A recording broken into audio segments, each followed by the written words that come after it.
নিজের জমানো টাকা ভাঙতে দ্বিধা করেনি লাদাখের ছোট্ট শিশু। পিগি ব্যাংক ভেঙে সব সঞ্চয় তুলে দিয়েছে যুদ্ধবিধ্বস্ত মানুষের জন্য। ছোট্ট মেয়ের এই মানবিক উদ্যোগ এখন নাড়িয়ে দিচ্ছে পুরো অঞ্চলকে।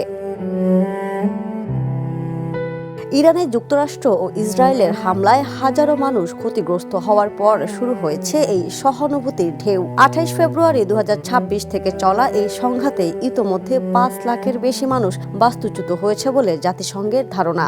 এমন কঠিন সময়ে লাদাখের এই শিশুর উদ্যোগ যেন এক নতুন বার্তা, মানবতা এখনো বেঁচে আছে। শুধু সে একাই নয়, তার এই কাজ দেখে অনুপ্রাণিত হয়ে স্থানীয় মানুষজনও এগিয়ে আসছেন। কেউ দিচ্ছে নগদ অর্থ, কেউ স্বর্ণালংকার, আবার কেউ দান করছে নিজেদের ব্যবহৃত সাইকেল পর্যন্ত। ধীরে ধীরে এই উদ্যোগ ছড়িয়ে পড়ছে জম্মু ও কাশ্মীরের বিভিন্ন এলাকাতেও। সংবাদ সংস্থা ANI এর প্রতিবেদনে উঠে এসেছে এই অনুপ্রেরণামূলক গল্প, যা ইতোমধ্যেই হাজার হাজার মানুষের হৃদয় ছুঁয়ে গেছে।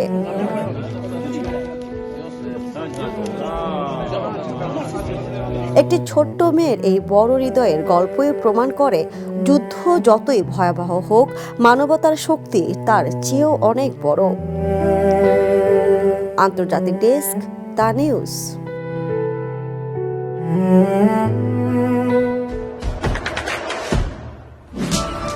দেশে দেশে সবার সাথে দ্য নিউজ।